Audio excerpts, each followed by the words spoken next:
എടാ നാളത്തെ കേസ് എന്തായാലും നടക്കും. നല്ല പെൺകുട്ടിയാണ്. ചേച്ചി ഇത് പറയാൻ തുടങ്ങിയിട്ട് കാലം കുറേയായി. ഇതേ കണ്ടില്ല എൻ്റെ കോലം.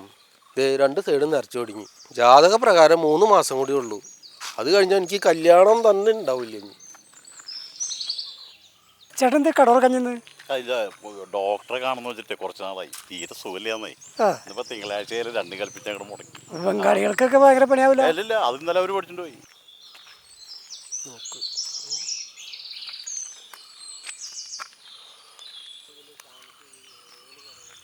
രാജപ്പാ, ഇതെന്തോ ഉടായിപ്പുള്ളോടാ.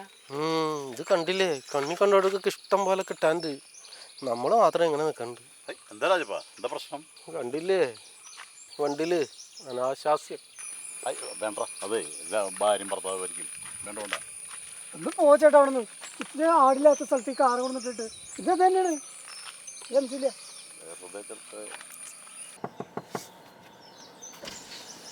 എന്താ കുറെ നേരമായില്ല. എന്താ പരിപാടി? എന്താ പരിപാടി? പ്രത്യേകിച്ച് ഒന്നുമില്ല ഏട്ടാ, ഞങ്ങളിങ്ങനെ നല്ല സ്ഥലമൊക്കെ അല്ലേ, അതുകൊണ്ട് ജസ്റ്റ് ഒന്ന് ഇരുന്നുള്ളൂ. ഒന്ന് മാറി. നിങ്ങൾ രണ്ടുപേരും ഒന്ന് പുറത്തേക്ക് ഇറങ്ങി. അല്ല എന്ത് ഞങ്ങൾ ഈ കാറിലിരിക്കുന്നതിന് എന്താ പ്രശ്നം? പ്രശ്നം എന്താന്ന് പറഞ്ഞാൽ നീ പുറത്തിറങ്ങുള്ളൂ. ഇറങ്ങി വാടകള്. വേണ്ട. അല്ല ചേട്ടന് ഇപ്പൊ എന്താ പ്രശ്നം? നിങ്ങളൊന്ന് പുറത്തേക്ക് ഇറങ്ങി, അത് ചെറിയൊരു സംശയം തീർക്കാനാ. വായി.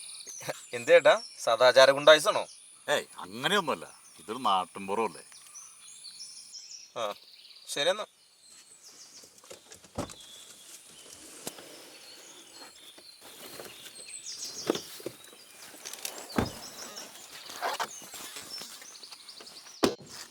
എന്തേട്ടാ പ്രശ്നം? ഈ വക പരിപാടി ഒന്നും ഇവിടെ നടക്കില്ല. ഏത് വക പരിപാടി? ഇവിടെ മാന്യന്മാര് ജീവിക്കുന്ന സ്ഥലാ. അഴിഞ്ഞാട്ടൊക്കെ അങ്ങ് ഹോട്ടലില്. അതെ, മര്യാദയ്ക്ക് സംസാരിക്കണം.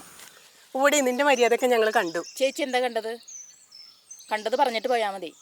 ഡി, എന്നെ കൊണ്ടത് പറയിപ്പിക്കണോ? മര്യാദയ്ക്ക് സംസാരിച്ചില്ല ചേരിപ്പൂരി ഒന്ന് നിങ്ങളൊന്ന് അടങ്ങ്, കാര്യങ്ങളൊക്കെ പരിഹരിക്കാം. അല്ല ചേട്ടാ, നിങ്ങളുടെ പ്രശ്നം എന്താ? ചേട്ടാ, ഇത് ഇന്ത്യ മഹാരാജ്യമാണ്. ഇവിടെ കുറേ നിയമങ്ങളുണ്ട്, അതേപോലെ തന്നെ കുറേ അവകാശങ്ങളുണ്ട്. ഒരു 18 വയസ്സ് കഴിഞ്ഞ ഒരു ആണിനും പെണ്ണിനും ഇതേപോലെ ഒരു കാറിലോ എവിടെയാണെന്നോ ചിരിക്കാനുള്ള സ്വാതന്ത്ര്യം ഉണ്ട് ഇവിടെ. നിങ്ങളെന്തെങ്കിലും സദാചാരം കൊണ്ടായിസാക്കിയിട്ട് നടന്നു കഴിഞ്ഞിട്ടുണ്ടെങ്കിൽ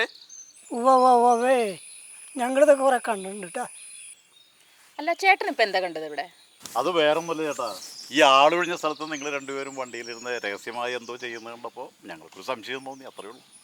ഞാൻ നികുതി അടച്ച് കൊണ്ടുനടക്കുന്ന എൻ്റെ സ്വന്തം കാറിൽ ഭാര്യയ്ക്കും ഭർത്താവിനും എവിടെ ആയിക്കോട്ടെ, വിജനമായിട്ടുള്ള സ്ഥലമോ ആളില്ലാത്ത സ്ഥലം എവിടെ ആയിക്കോട്ടെ, കുറച്ച് നേരം ഒതുക്കിയിട്ട് വർത്താനം പറയാനോ എന്ത് ചെയ്യാനാണെങ്കിലും നിങ്ങൾക്ക് എന്താ കുഴപ്പം? നിങ്ങളൊക്കെ ഏത് നൂറ്റാണ്ടിലാണ് ജീവിക്കണത്?